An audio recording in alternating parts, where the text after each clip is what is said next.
Hello and welcome to today's exploration of one of Britain's most enduring legends, King Arthur. I've long been fascinated by the blurred lines between history and myth, and Arthur's story is perhaps the quintessential example of this fascinating intersection. Today we'll delve into the origins of the Arthurian legend, examine the historical context, and consider why this tale has captivated imaginations for centuries. But before we begin, let's consider, who exactly was King Arthur? Was he a real historical figure, or merely a product of literary invention? The answer, as we'll see, is far from straightforward. The story of Arthur is deeply embedded in British culture, appearing in countless works of literature, art and popular media. But the historical basis for this legendary king is a subject of intense debate among scholars. As we explore the various sources and interpretations, I want you to keep in mind the complex interplay between fact and fiction that often characterises our understanding of the distant past. Arthur's story is not just about a single man, but about the hopes, fears, and ideals of an entire culture across many centuries.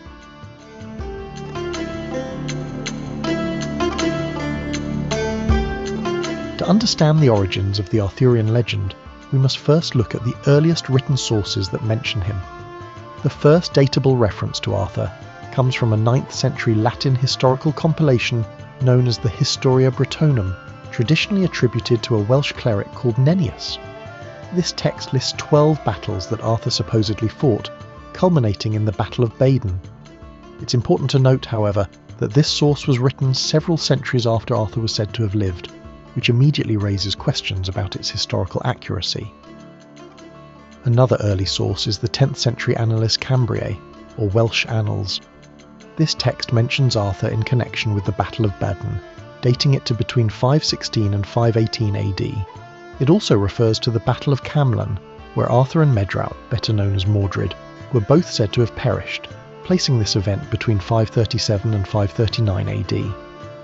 While these dates might seem precise, it's crucial to understand that the Annales Cambriae was compiled centuries after these events supposedly took place. Moreover, recent research suggests that the Arthurian entries may have been added even later, possibly in the 10th century. What's particularly intriguing about these early sources is what they don't say. They don't portray Arthur as a king, but rather as a military leader. The image of Arthur as the once and future king of Britain, ruling from the legendary castle of Camelot, is entirely absent from these texts. This suggests that the Arthur of history, if he existed at all, may have been quite different from the Arthur of legend. At this stage of the inquiry, one can only say that there may well have been an historical Arthur, but the historian can as yet say nothing of value about him.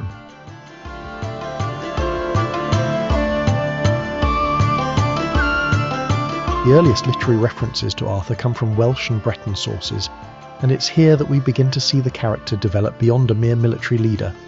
One of the most famous Welsh poetic references to Arthur comes in the collection of heroic death songs known as Y Gododin, attributed to the 6th century poet Aneurin. In one stanza, a warrior's bravery is praised, but the poet notes that he was no Arthur, suggesting that even by this early date Arthur had become a byword for exceptional valour. Another significant Welsh text is the prose tale Culhwch and Olwen, dating from around 1100 AD. This story, which later became part of the Mabinogion collection, presents Arthur as the leader of a band of heroes who aid the protagonist Culhwch in completing a series of seemingly impossible tasks to win the hand of Olwen. What's fascinating about this tale is how it portrays Arthur's court. It's not the chivalric round table of later romance, but a gathering of supernatural heroes with magical powers. This Arthur is very much a figure of Celtic mythology, far removed from the pseudo-historical king of later traditions. The Welsh material also introduces us to many characters who would become staples of Arthurian legend, albeit often in very different forms. Say and Bedwyr, for instance, who would later evolve into the more familiar Sir Kay and Sir Bedivere, are prominent figures in these early Welsh tales. It's crucial to understand that the Arthur of Welsh tradition is not a king in the conventional sense, but rather a Pentyr Ynys Hon, or chief of the lords of this island. He's a leader among equals, not an absolute monarch. On the one hand, he launches assaults on otherworldly fortresses in search of treasure and frees their prisoners. On the other, his warband in the earliest sources includes former pagan gods, and his wife and his possessions are clearly otherworldly in origin.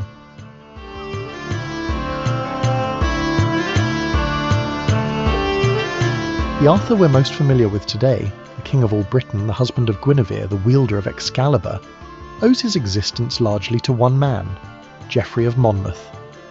Geoffrey's Historia Regum Britannia, or History of the Kings of Britain, completed around 1138, marks a watershed moment in the development of the Arthurian legend.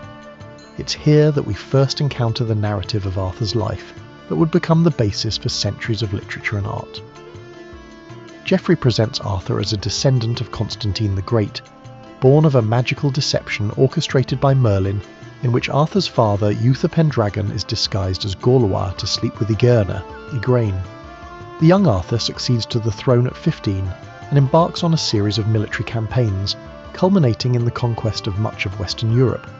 It's Geoffrey who introduces the tragic final act of Arthur's reign, the betrayal by his nephew Mordred in Arthur's final battle at Camlan, after which he's taken to Avalon to heal from his wounds.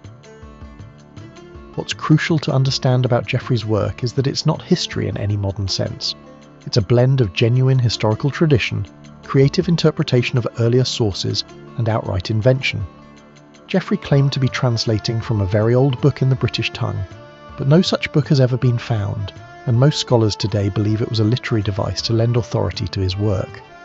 Despite this, or perhaps because of it, Geoffrey's Historia was enormously influential. It was translated into several languages and spawned countless adaptations and expansions.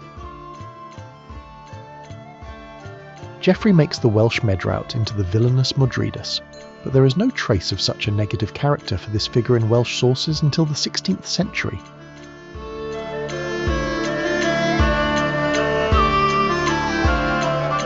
In the centuries following Geoffrey of Monmouth, the character of Arthur underwent a profound transformation. The rough and ready warrior king of the early traditions gradually gave way to the more refined, courtly figure we recognise today. This evolution was largely the work of French writers, particularly Chrétien de Troyes, who wrote 5 Arthurian romances between 1170 and 1190. Chrétien introduced several elements that would become central to Arthurian legend, including the love affair between Lancelot and Guinevere, and the quest for the Holy Grail. What's fascinating about this development is how it reflects changing social ideals. The Arthur of the French romances is less a man of action and more a figurehead, presiding over a court that embodies the chivalric ideals of the High Middle Ages. This Arthur is often portrayed as somewhat passive, even weak at times. In Chrétien's Yvain, the Knight of the Lion, for instance, Arthur is unable to stay awake after a feast and has to retire for a nap. This might seem odd to modern readers, but it reflects a shift in the role of kingship in medieval thought, from active warrior to wise judge and patron. The development of Arthurian romance reached its apex in the early 13th century with the composition of the Vulgate cycle, a series of 5 interconnected prose romances that present a comprehensive version of the Arthurian story. This cycle introduced several elements that would become central to the legend, including the idea of Mordred as Arthur's incestuously begotten son, and the prominence of Camelot as Arthur's primary court. It's in these later romances that we see the full flowering of the tragic aspect of Arthur's story, with the downfall of the kingdom presented as a result of human frailty and sin. His character also alters significantly.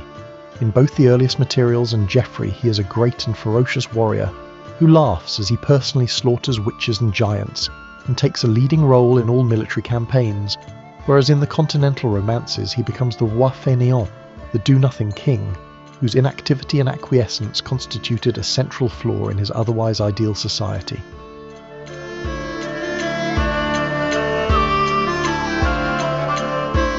The Arthurian legend has demonstrated a remarkable staying power over the centuries.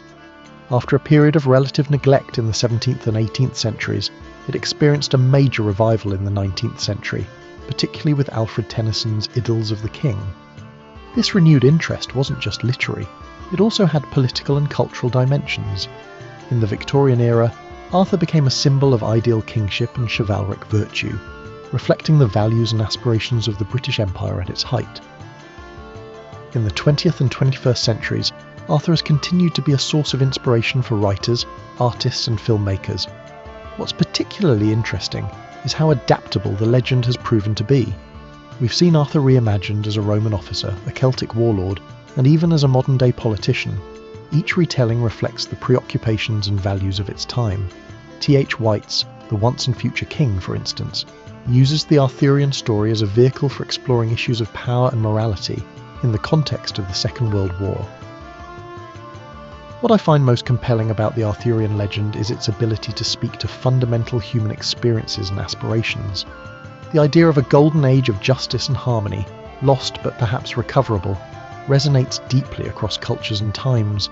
The complex web of loyalty, love and betrayal at the heart of the story touches on universal themes, and the notion of Arthur as the once and future king, sleeping in Avalon until Britain's hour of greatest need, speaks to a hope for redemption and renewal that many find deeply appealing.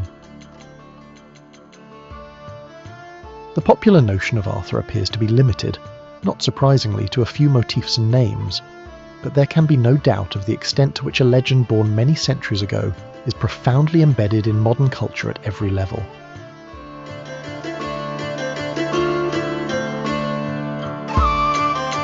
As we come to the end of our exploration of the Arthurian legend, it's worth reflecting on what this enduring story tells us about ourselves and our culture. Whether Arthur was a historical figure or not, and the balance of evidence suggests he probably wasn't, at least not in the form we know him, is in some ways beside the point. The power of the Arthurian legend lies not in its historical accuracy, but in its ability to embody and express deeply held cultural values and aspirations. The story of Arthur, with its themes of leadership, loyalty, love and betrayal, continues to resonate because these are timeless human concerns. The idea of Camelot, a brief, shining moment of peace and justice, speaks to our hopes for a better world. The tragedy of its fall reminds us of the fragility of human achievements, and the promise of Arthur's return taps into a deep-seated desire for redemption and renewal. As a historian, I'm fascinated by how the Arthurian legend has evolved over time, reflecting changing social and cultural norms. From the warrior leader of early Welsh tradition, to the chivalric king of medieval romance, to the multifaceted figure of modern retellings, Arthur has been continually reinvented to speak to the needs and values of each new generation. This adaptability, I believe, is key to the legend's longevity. I think we can dispose of him, Arthur, quite briefly. He owes his place in our history books to a no smoke without fire school of thought.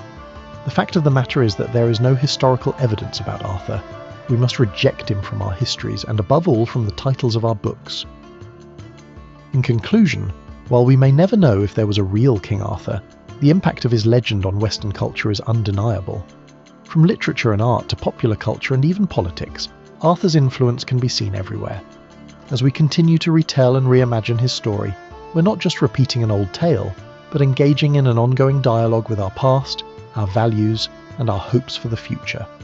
And that, I believe, is the true power of the Arthurian legend. Thank you for joining me on this journey through the mists of Avalon. If you've enjoyed this exploration of Arthurian legend, please consider liking the video and subscribing to the channel.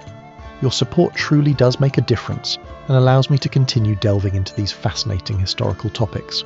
Do let me know in the comments if there are other legendary figures or historical mysteries you'd like me to investigate in future videos. Until next time, keep questioning, keep exploring, and remember, the once and future king may yet return.